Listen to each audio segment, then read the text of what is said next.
Tito, você guardou o quadro de tolerância de posição? Não guardei não, Silva, tá aqui na minha mão.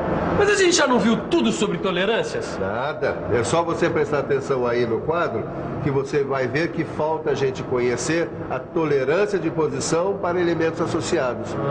Fique esperto, Tito. E você aí em casa, preste bastante atenção. Porque na teleaula de hoje você vai completar o seu estudo sobre tolerância de posição. Vai conhecer tolerâncias de posição para elementos associados e tolerância de batimento. Ô Silva, eu tô sentindo que essa tolerância de posição para elementos associados tem tudo a ver com a intercambiabilidade dessas peças aqui, ó. Para ver se o Tito tem razão, nós vamos ter que prestar bastante atenção na nossa teleaula.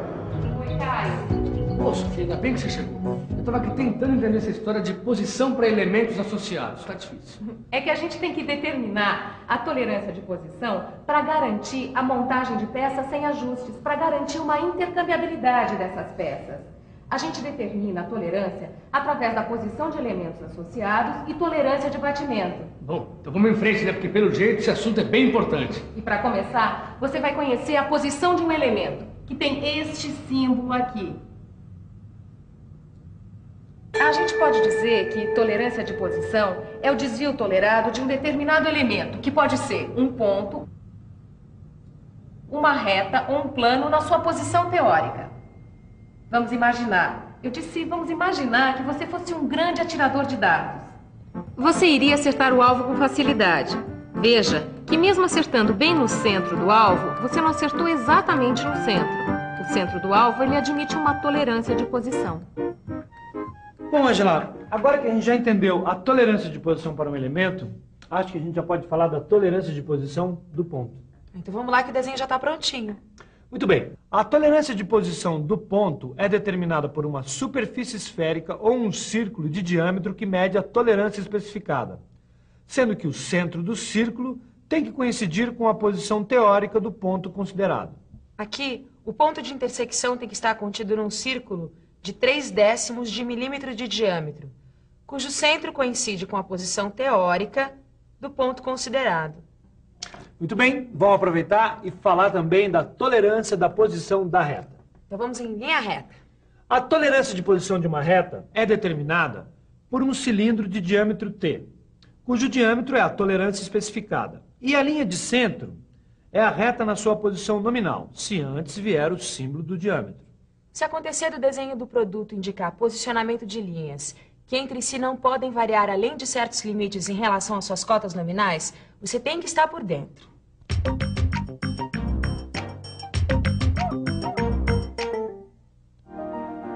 Se o desenho indicar que as linhas entre si não podem variar além de certos limites em relação às suas cotas nominais, a tolerância de localização será determinada pela distância de duas retas paralelas distantes de T, dispostas simetricamente à reta considerada nominal.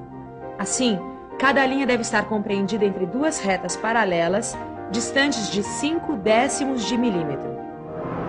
Bom, Silva, a gente já viu a tolerância de posição de um ponto e de uma reta. Agora, pelo visto, acho que a gente tem que ver a tolerância de posição de um plano. É isso mesmo. Olha aqui.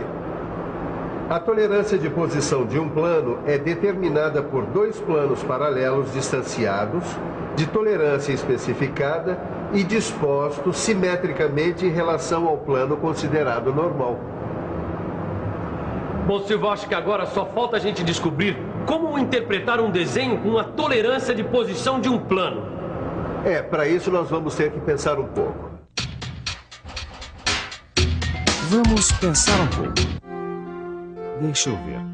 A superfície inclinada deve estar contida entre dois planos paralelos distantes de 0,05 de milímetro, dispostos simetricamente em relação à posição teórica especificada do plano considerado com relação ao plano de referência A e ao eixo de referência B. As tolerâncias de posição, consideradas isoladamente como os desvios de posições puras, eles não podem ser adotados na grande maioria dos casos, porque não dá para separá-lo dos desvios de forma dos respectivos elementos. Quer dizer, praticamente consideramos a variação de posição associada à da forma. Isso mesmo. E agora você vai conhecer concentricidade. e tem esse símbolo aqui.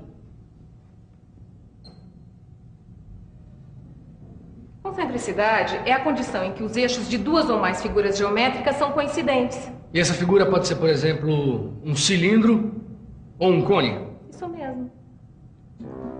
Para entender melhor, você tem que saber que a referência é o diâmetro interno A e a sua concentricidade não deve ser superior a 1/10 de milímetro. Como a gente viu no desenho, a referência A está no diâmetro interno. Por isso, o relógio apalpador tem que ser zerado nesse diâmetro.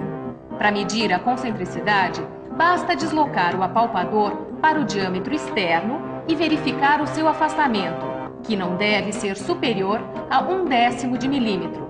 Neste caso, deu 8 centésimos. E a gente pode usar esse símbolo aqui de concentricidade também para representar coaxilidade. A tolerância de coaxilidade de uma reta em relação a uma outra tomada como referência, ela é definida por um cilindro de raio T, tendo como geratriz a reta de referência dentro do qual se deverá encontrar uma outra reta. Então a tolerância de coaxilidade deve ser sempre referida a um comprimento de referência? Isso mesmo. E o desvio de coaxilidade, ele pode ser verificado pela medição do desvio de concentricidade em alguns pontos. Mas com desenho fica mais fácil, né, Sofia? É verdade. Olha aqui. O eixo do diâmetro central deve estar contido numa zona cilíndrica de 8 centésimos de milímetro, coaxial ao eixo de referência AB. E dá pra gente ver isso na prática? Como você já viu no desenho, o eixo central ele deve estar coaxial à referência AB. Portanto, a referência deve estar apoiada em 2 prismas. O relógio comparador deve ser zerado neste diâmetro central. Girando o eixo, temos o deslocamento do ponteiro do relógio. Nesse caso, o afastamento foi de 4 centésimos. Agora chegou a hora da gente ver a simetria, que tem esse símbolo. Na simetria, o campo de tolerância é limitado por 2 retas paralelas ou 2 planos paralelos, distantes no valor da tolerância especificada e dispostos simetricamente em relação ao eixo de referência. Vamos dar uma olhada nesses desenhos que representam a simetria. O eixo do furo deve estar entre 2 planos paralelos, olha aqui, ó, distantes de 8 centésimos de milímetro e dispostos simetricamente em relação ao plano de referência AB. Sofia, acho que eu não entendi isso direito, hein? Tudo bem, Caio. Eu vou te mostrar como isso funciona na prática.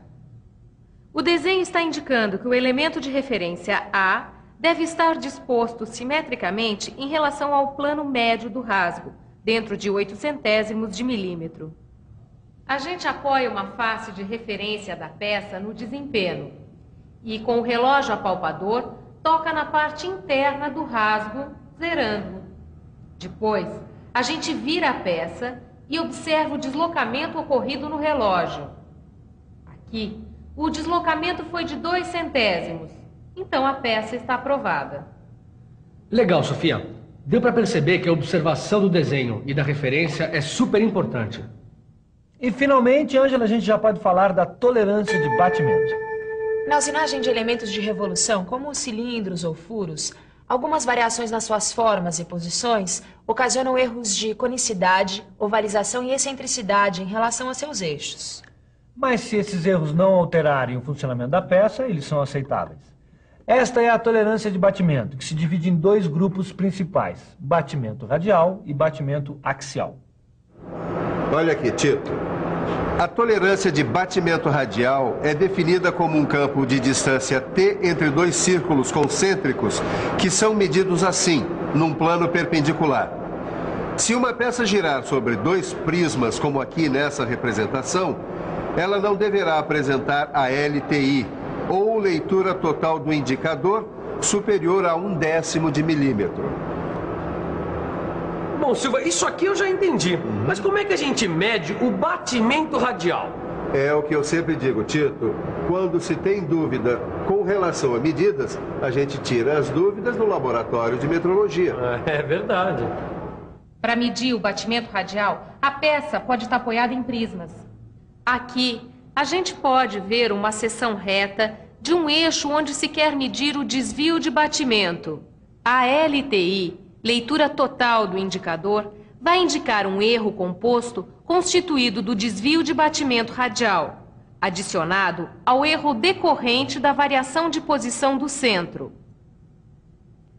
Quando a medição é feita com a peça alocada entre centros, a gente consegue o posicionamento correto da linha de centro e, por isso, a LTI é realmente o desvio de batimento radial. E essa representação aqui? É o batimento axial. Deixa eu te explicar. A tolerância de batimento axial é definida como o campo de tolerância determinado por duas superfícies paralelas entre si e perpendiculares ao eixo de rotação da peça. Dentro do eixo deverá estar a superfície real, quando a peça der uma volta, tendo como referência o seu eixo de rotação. Na tolerância de batimento axial estão incluídos erros compostos de forma e posição. Tá, e como é que é feita a medida? Olha aqui, você já vai ver isso. Para medir a tolerância de batimento axial, a peça tem que girar em torno de um eixo perpendicular à superfície que será medida, bloqueando seu deslocamento no sentido axial. Com o relógio comparador, a gente descobre que a diferença entre o máximo batimento axial menos o mínimo batimento axial determinará o desvio de batimento, que deverá ser menor ou igual à tolerância axial. Aqui, a gente vê a medição do desvio de batimento axial feita entre pontas. E aqui, a superfície de referência está apoiada num prisma em V e encostada numa esfera. Bom, Caio, agora você já pode interpretar esses desenhos aqui. Tá legal, vamos lá. Bom, aqui o batimento radial não deve ultrapassar de 1/10 de milímetro em cada ponto de medida, durante uma rotação completa em torno do eixo AB.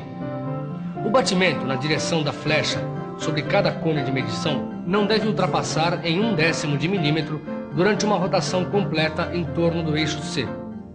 Aqui, o batimento axial não deve ultrapassar de 1/10 de milímetro sobre cada cilindro de medição durante uma rotação completa em torno do eixo D. Puxa, quanta coisa você aprendeu hoje. Portanto, está na hora da nossa revisão. E atenção, se liga aí que é hora da revisão. Na teleaula de hoje, você encerrou o estudo da tolerância de posição, conhecendo a posição para elementos associados. Conheceu a posição de um elemento, a concentricidade e a coaxilidade. E, finalmente, conheceu a simetria e a tolerância de batimento.